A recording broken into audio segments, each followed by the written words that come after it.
It always happened the same way. She'd say something sharp about your body, your dating life, your clothes, your voice, your insecurities. Everybody would laugh, and if you looked hurt, she'd immediately say, "Oh my God, relax. It was just a joke." But if it was really just a joke, why did you always go home feeling smaller? Why did you replay it in your head for hours? And why did her humor always seem to land exactly where you were already fragile? There's a kind of emotional aggression that almost never gets called what it is, because it comes wrapped in something socially acceptable. Humor. Not yelling. Not obvious cruelty. Not a direct attack you can point to and say, "There, that was the moment." A joke. A roast. A comment at brunch. A funny line dropped in the group chat. A little dig at girls' night. A sentence said with perfect timing and a smile, just light enough that if you react, suddenly you're the problem. And that's exactly what makes it so confusing. Because when someone hurts you with a laugh in her voice, you start questioning your own pain. You wonder if you're too sensitive, too serious, too insecure. Maybe you just can't take a joke. Maybe you need to lighten up. Maybe everybody else knows how to be cool about this except you. And slowly, the focus shifts. Not onto what she said, but onto your reaction to it. Not onto the sting, but onto your inability to pretend it didn't sting. So instead of asking, "Why does she keep choosing me?" as the punchline, you start asking, "Why does this bother me so much?" And that is where the real damage begins.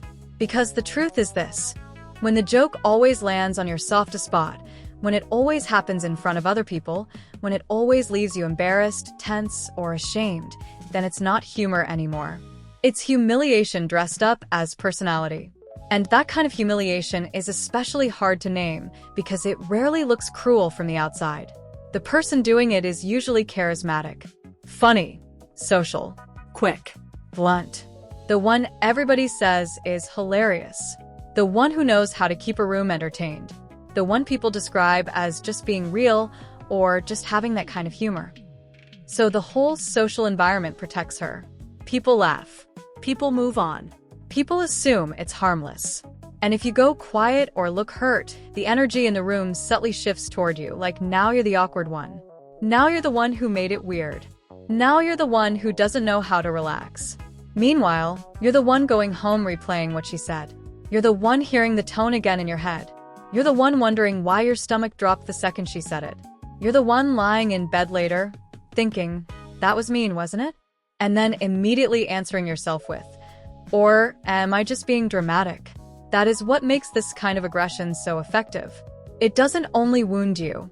It confuses you. It makes you feel pain, and then doubt the pain.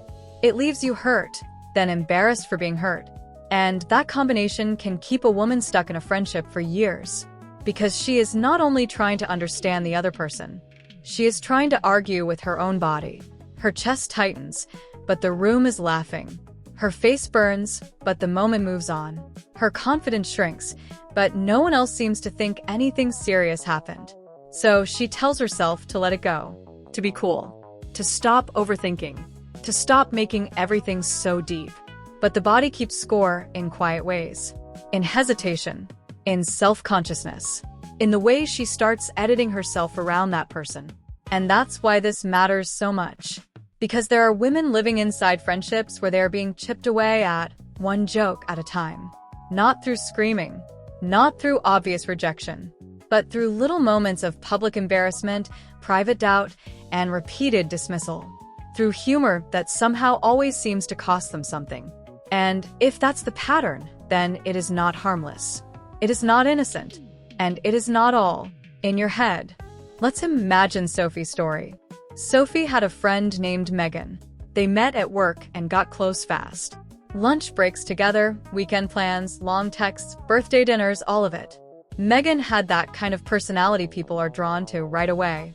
Loud, funny, quick-witted, always the center of attention. Sophie admired that about her at first. Being around Megan made her feel included, like life was lighter and more fun. But over time, Sophie started noticing something strange. Megan's best jokes almost always seemed to be about her. At first, it didn't look serious.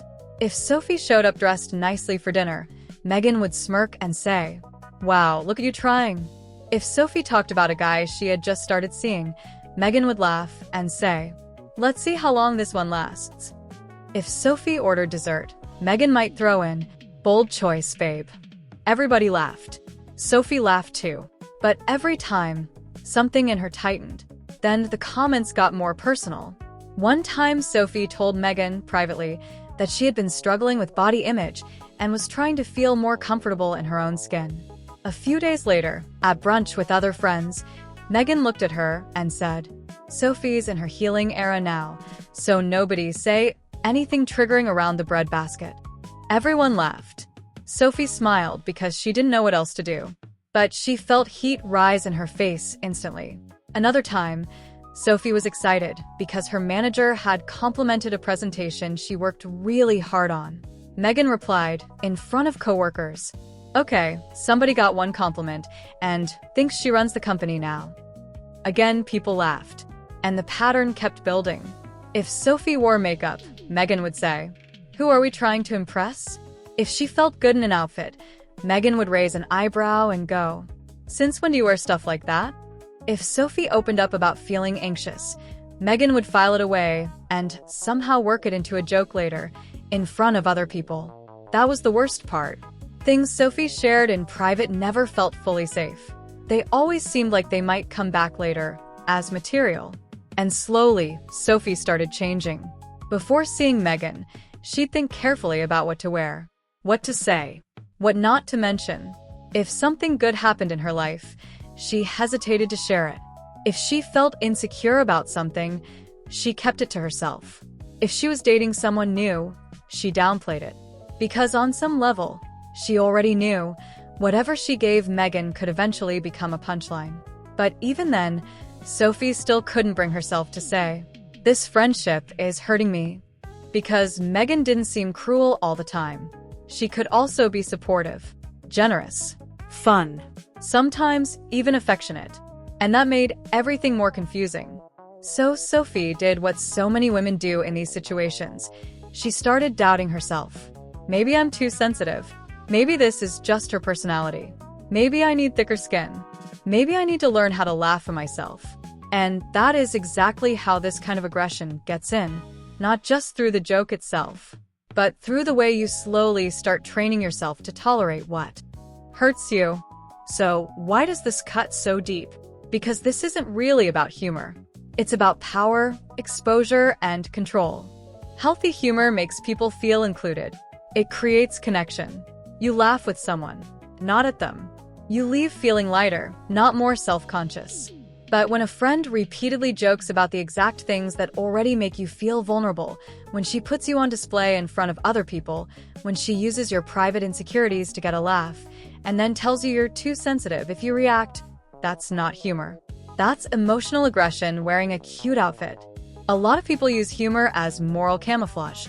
They say something cruel, but because they say it smiling with good timing with enough charm, they get to act like it was harmless. And then the burden shifts onto you. Now you're the one who has to decide. Do I defend myself and ruin the mood? Or do I laugh and betray myself a little more? And that's the trap. Because the joke is never random. It's targeted. It hits. Your body, your dating life, your confidence, your awkwardness, your ambitions, the things you told her in trust.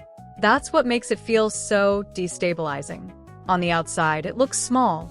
On the inside, it lands exactly where you're already tender.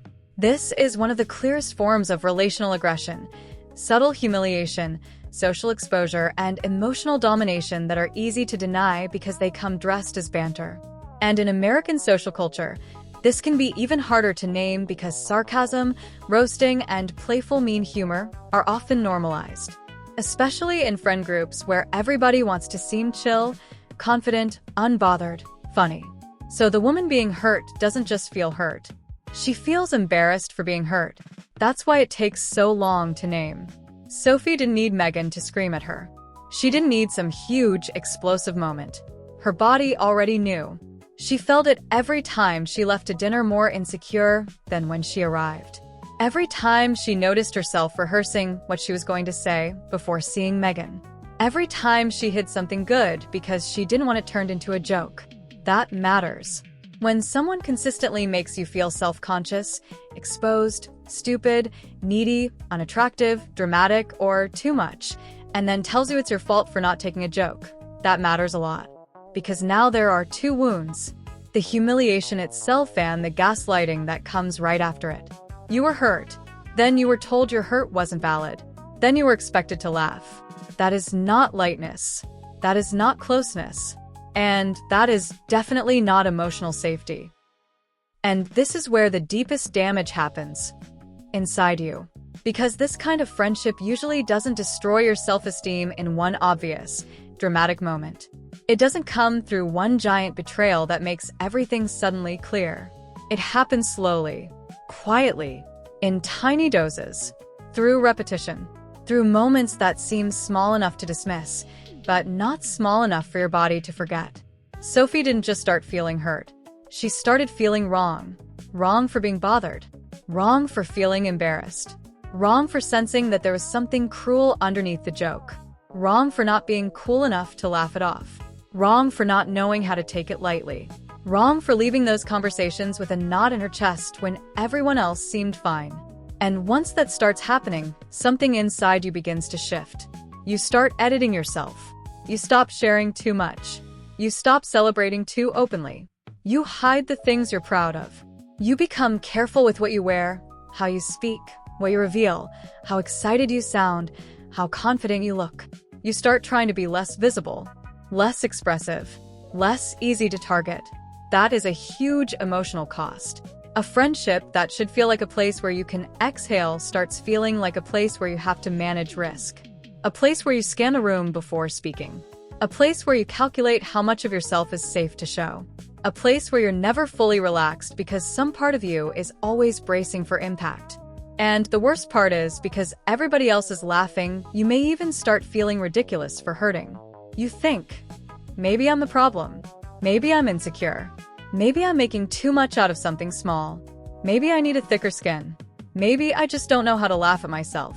But your body is usually telling the truth long before your mind catches up. You leave feeling drained. You feel tense before seeing her. You replay things afterward.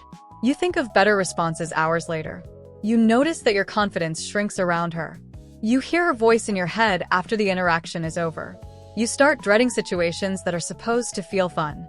You notice that you are more self-conscious, more guarded, more careful, more apologetic. That is not nothing. That is your nervous system recognizing disrespect. That is your body picking up what your mind is still trying to excuse. So if you're living through something like this, I want to say something clearly. You are not weak, dramatic, or humorless because humiliation hurts you. Your discomfort is not proof that you need thicker skin. It may actually be proof that a healthy part of you is still alive enough to say, this is not okay. And that matters. Because the moment you start distrusting your own discomfort, you become easier to hurt. And understanding that the other person may be insecure, emotionally immature, hungry for attention, socially rewarded for being the funny one, or simply used to communicating this way does not mean you have to keep offering yourself as the stage. You do not have to keep being the punchline in somebody else's performance. You do not have to keep proving you're chill by swallowing what hurts. You do not have to keep calling it humor when your self-worth keeps bleeding afterward. And you do not have to stay close to someone who only feels powerful when you feel small. So, let me close this episode with one very simple sentence. If it always ends in pain for you, it wasn't a joke. That may sound obvious when you hear it out loud, but when you're the one living it, it rarely feels obvious. Because the person hurting you usually isn't doing it in a way that looks dramatic or easy to name. She's smiling. She's laughing. Other people are laughing too. The whole thing is wrapped in this socially acceptable layer of humor, and that's exactly what makes it so confusing. It doesn't look like cruelty in the moment. It looks like personality, banter, sarcasm, just how she is. But if someone keeps using your appearance, your insecurities, your dating life, your voice, your softness, or your private struggles as material for laughs, and then tells you that you're too sensitive for being hurt, that is not harmless humor. That is aggression that learned how to smile. And I know that realization hurts. It hurts because maybe this person is funny. Maybe people really do love being around her. Maybe she's charming, quick, magnetic, the kind of person who can light up a room. Maybe she's even been important to you. Maybe she's been there for you in other ways. Maybe there are good memories mixed in with the bad ones. And because of that, it can feel almost unfair to name what's happening clearly. But none of that changes the impact. Someone can be charismatic and still wound you. Someone can be entertaining and still be emotionally unsafe. Someone can make a whole table laugh and still leave you sitting there feeling humiliated. Someone can call it humor and still be using you as the target. And this is why so many women stay confused for so long. Because they keep waiting for something bigger. Something more obvious. One huge, humiliating moment that finally gives them permission to trust their pain. But the damage is often happening long before that. You do not need to wait for one giant, humiliating incident to take your pain seriously. You do not need courtroom-level evidence to trust your own discomfort. You do not need a witness, a transcript, and a dramatic breakdown just to say, "This friendship hurts me." If you consistently leave interactions with her feeling embarrassed, drained, smaller, more self-conscious, more careful, more edited, more ashamed of yourself, that matters. If you notice that your body tightens before seeing her, that matters. If you stop sharing parts of yourself because you're afraid they'll be turned into entertainment later, that matters. And you do not need to stay in a friendship where you are expected to laugh, while something inside you keeps breaking. That is not closeness. That is not emotional safety. That is not just how friends joke. If the relationship only works when you silence your own hurt, then that relationship is not light. It is not playful. It is not harmless. It is simply cruel in a socially acceptable way. And once you see that clearly, you don't have to keep betraying yourself just to keep the peace. You don't have to keep smiling on cue. You don't have to keep being the easy target just because everyone else is comfortable with the role they gave you. You are allowed to stop calling it humor when your spirit keeps bleeding after. Ward. Now I really want to hear from you. Tell me in the comments, what was the joke that finally made you realize it wasn't a joke at all? Was it a comment about your body? Something said in front of other people? A private insecurity turned into group entertainment? Share it here because your story might help another woman recognize a kind of pain she's still calling oversensitivity. And if this episode hit home for you, like the video, share it with someone who needs to hear it, and subscribe to the channel.